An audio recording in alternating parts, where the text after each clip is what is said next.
It was supposed to be a quiet night. Just one more hour till dawn. The fluorescent lights hummed softly above the emergency ward. Machines blinked like restless eyes. Nurse Lina Park leaned against the counter, sipping lukewarm coffee, eyes heavy from a 16-hour shift. She'd been in this hospital for 8 years. People called her the quiet one. Always calm, never dramatic, never loud. They said she was just a nurse. But tonight, that word just was about to be rewritten. At 3:12 a.m., the paramedics burst through the sliding doors. A teenage girl on a stretcher. No pulse. No breathing. The medics' gloves were streaked with blood. 17 minutes, no response. One of them panted. Collapsed during a school dance. Unknown cause. The ER team moved in fast. Dr. Malik barked orders, his voice sharp from exhaustion. Code blue. Charge to 200. Ready. Clear. The girl's body jerked. Nothing. Another shock. Still flatline. Lina pressed her fingers gently against the girl's wrist. No pulse. She looked at the monitor. The line was a long, unbroken horizon of silence. Time of death? Someone asked quietly. Dr. Malik glanced at the clock. 3:29. The words fell heavy in the room. For most, it was routine. Another lost battle. But something in Lina's chest wouldn't let go. She stared at the girl, maybe 16. Mascara streaked down her cheek. A silver pendant still glowing under the hospital light. There was something about that necklace. A tiny heart with a carved name. Hope. And Lina whispered to herself. Not yet. She looked at the clock again. 17 minutes gone. Too long. But she didn't move away. Dr. Malik sighed.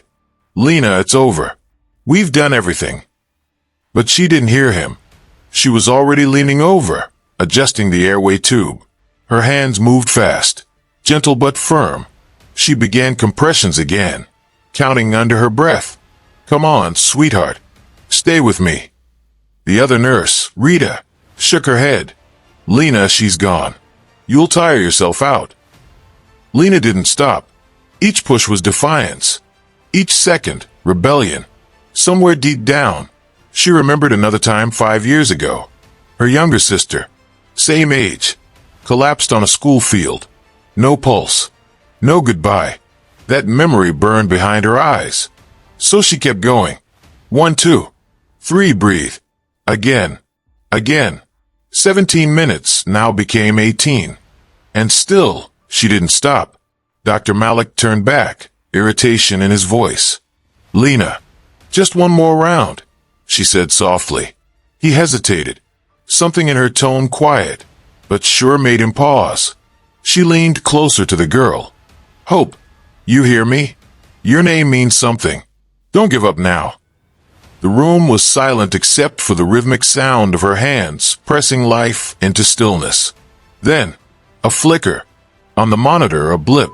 Small. Weak. But there. Wait. Rita gasped. Another blip.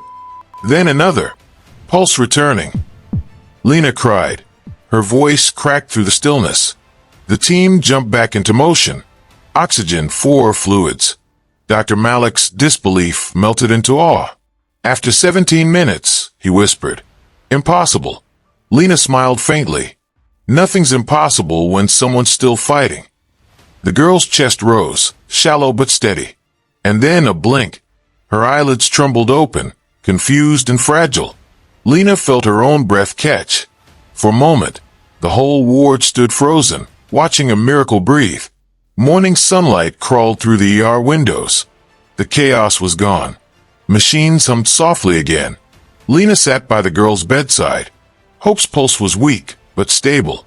The necklace gleamed faintly against her skin. Dr. Malik walked in, still holding the night's report. He looked at Lina, his face unreadable. You broke protocol, he said quietly. Yes, she replied. And you saved a life. He exhaled. You should have been a doctor. She smiled. I like being what I am. He nodded, but there was a new respect in his eyes, the kind that doesn't need words. 2 days later, Hope woke up fully. Her mother rushed in. tears streaming down her face.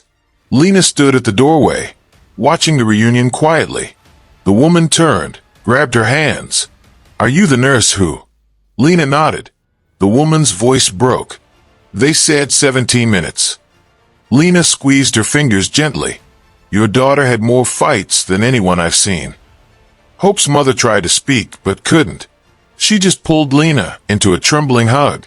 For a long moment, they stood there, grief, relief, gratitude all blending into something sacred.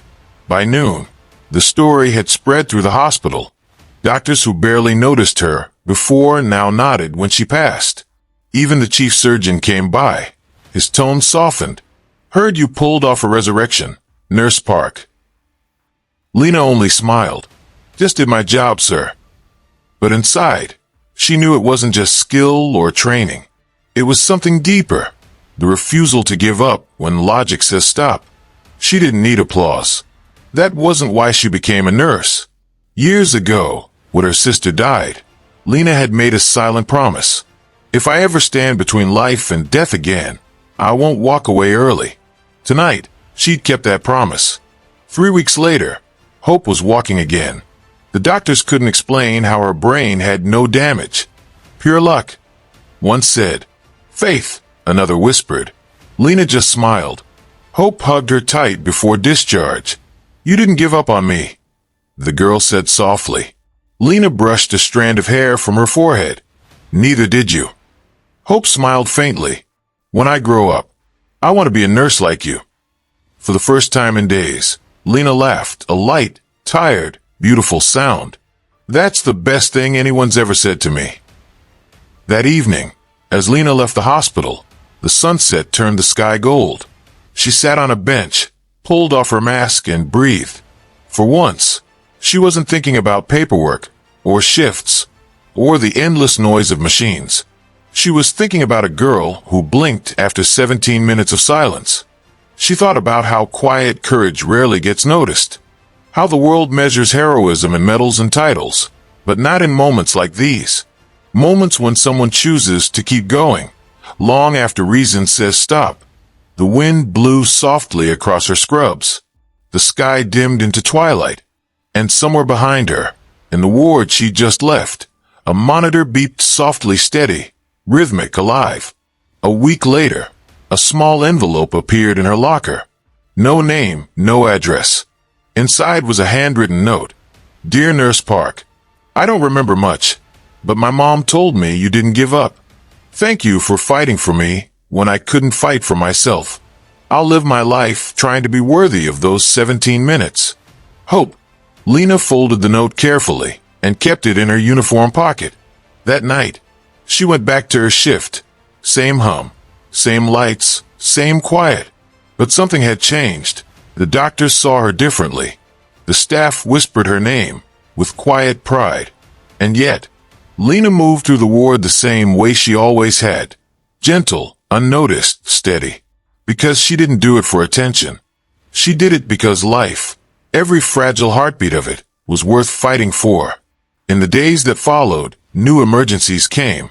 New patients, new codes, new nights of exhaustion. But every time she looked at a still body, she remembered 17 minutes. And she'd whisper again, softly, "Not yet." Narrator's closing voice. Heroism doesn't always roar. Sometimes, it breathes quietly through tired lungs, pushes through one more compression, and waits, believing, against all odds, that maybe this time someone will blink.